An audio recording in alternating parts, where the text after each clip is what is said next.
Assalamualaikum warahmatullahi wabarakatuh. Perkenalkan, nama saya Pira Putri Utami, NIM 2023-143508. Baik, di sini saya akan menjelaskan tentang asal-usul Pulau Kemaro. MK Pendidikan Bahasa dan Budaya.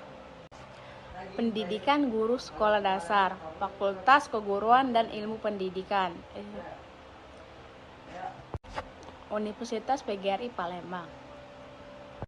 Baik, yang pertama, tepian Sungai Musi ada sebuah pulau kecil yang tak pernah tenggelam, yang bernama Pulau Kemaro.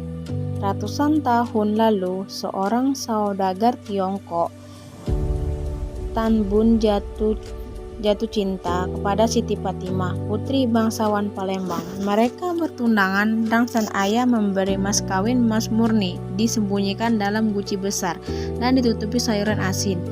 Dalam perjalanan pulang, Tan Bun penasaran saat memakan pak guci yang ia lihat sayuran.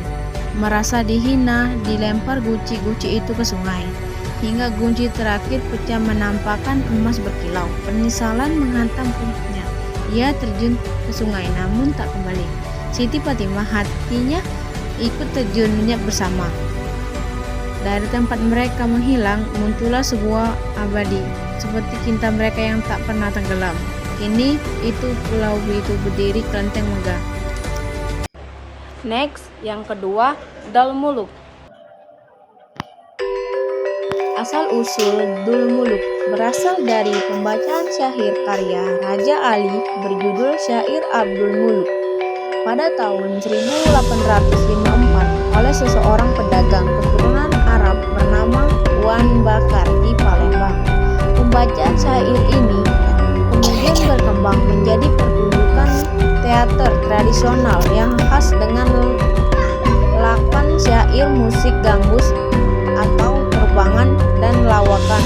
Bahkan ini menjadi warisan budaya dan benda. Awal mula terbentuknya Dul Muluk pembacaan syair. Awalnya Dul Muluk adalah pertunjukan pembacaan syair Abdul Muluk oleh Wan Bakar yang kemudian melibatkan murid-muridnya untuk ikut membaca syair sesuai tokoh perannya. Inspirasi karya syair Abdul Muluk sendiri merupakan Raja Ali Haji yang selesai ditulis pada 2 Juli 1864. Perkembangan menjadi teater tradisional musik, Wan Bakar menambahkan unsur musik seperti gambus dan terbangan sebagai pengiring pertunjukan. Dialog dan gerak seiring waktu, pertunjukan ini dimulai menggunakan dialog atau gerak tubuh sesuai peran masing-masing. Tidak hanya sekedar membaca syair, pementasan pertunjukan ini awalnya digelar di rumah, namun kemudian perkembangan menjadi pementasan teater di lapangan terbuka, di panggung atau di rumah sederhana, terutama pada setelah kemerdekaan. Karakteristik unik itu saja asal-usul dari kembang batangnya Dul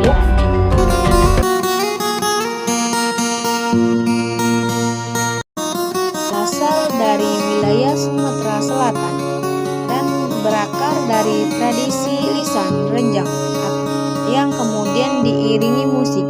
Awalnya perkusi sederhana dan kemudian gitar tunggal. Nama Batanghari 9 sendiri merujuk pada 9 sungai besar yang menjadi bagian dari aliran Sungai Musi dan akhirnya juga menjadi nama sebuah agenda budaya yang mencakup musik, lagu, dan tatar tutur. Asal-usulnya berasal dari renjang. Tembang Batanghari 9 berakar dari renjang, yaitu sastra tutur atau pantun lisan dari daerah Besema, Sumatera Selatan, yang awalnya tidak diiringi alat musik. Berkembangan dengan musik seiring waktu, renjang mulai diilustrasikan dengan alat musik perkusi sederhana seperti getuk dan redap. Pengaruh berat pengalangan alat musik modern seperti gitar, akordeon, trompet, dan biola terjadi pada saat bangsa Barat masuk ke Sumatera Selatan, yang kemudian menjadi ciri khas musik Batanghari Sembilan. Nama Batanghari Sembilan, nama ini awalnya merujuk pada 9 anak sungai Musi, Sungai Keliling, Bilitih, Lakitan, Waras, Rupit, Lematang, Leko Ogan, dan Komering. Next, yang keempat, PMP. Asal-usul PMP berawal dari pengaruh budaya Tionghoa pada Kesultanan Palembang Darussalam. Sekitar abad ke-16, seorang pedagang Tionghoa memperhatikan melimpahnya ikan di Sungai Musi dan pengelolaan dengan tepung sagu atau tepung tapioka dan bumbu, menciptakan makanan yang berawal disebut kelesanan nama pempek. Kemudian muncul karena pelanggan sering memanggil penjualnya dengan sebutan pek atau empek, paman dalam bahasa Tionghoa. Kelesanan di masa kesulitan sebelum dikenal sebagai PMP. Makanan ini disebut kelesan sebagai sifatnya yang tahan lama dan dapat disimpan. Makanan ini juga menjadi sajian adat di kalangan masyarakat Palembang, terutama dalam acara-acara Luma Limas. Pengaruh Tionghoa. Kebudayaan Tionghoa telah lama berinteraksi dengan Palembang, membawa teknik pengelolaan ikan dan tepung. Pedagang Tionghoa kemudian mulai menjajakan makanan ini secara komersial pada sekitar tahun 1919, berkeliling di kampung ke kampung. Munculnya nama pempek.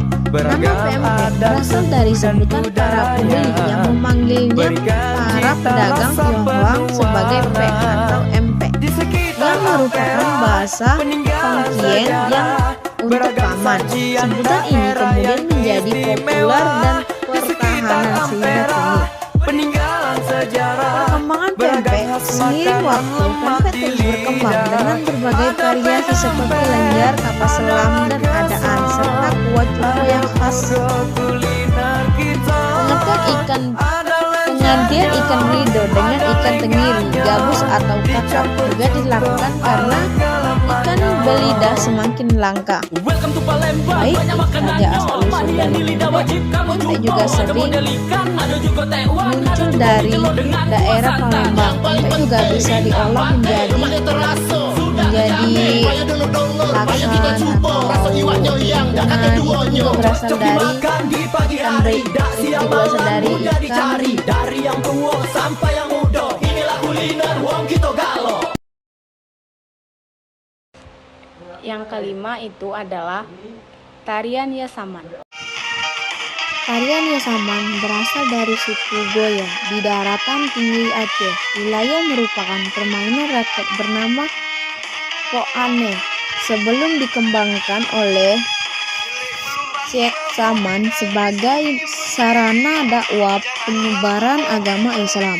Tarian ini diperkirakan sudah ada sejak abad ke-13 ataupun ke-14 dan kini telah diakui UNESCO sebagai warisan budaya tak benda dunia. Asal usul dan evaluasi. Awalnya adalah permainan rakyat sederhana yang disebut Poane, yang di dalamnya berisi nyanyian dan tepukan tangan. Syekh Yasaman, seorang tokoh penyebar Islam dari Goya luas, mengembangkan tarian dengan memasukkan syair-syair dakwah Islam dan pesan-pesan moral untuk menyebarkan ajaran agama. Tarian ini awalnya digunakan untuk acara keagamaan seperti Maulid Nabi, Sejarah dan perkembangannya. Sejarah tarian Yasaman diperkirakan sudah berjalan selama ribuan tahun bersama dengan musiknya Islam ke Nusantara, yaitu pada abad ke-13. Seiring waktu, tarian ini berkembang dan tidak hanya dilakukan untuk acara keagamaan tetapi juga sebagai pertunjukan budaya dalam berbagai acara adat tradisional. Baik, itu saja seusul dari tarian Yasaman.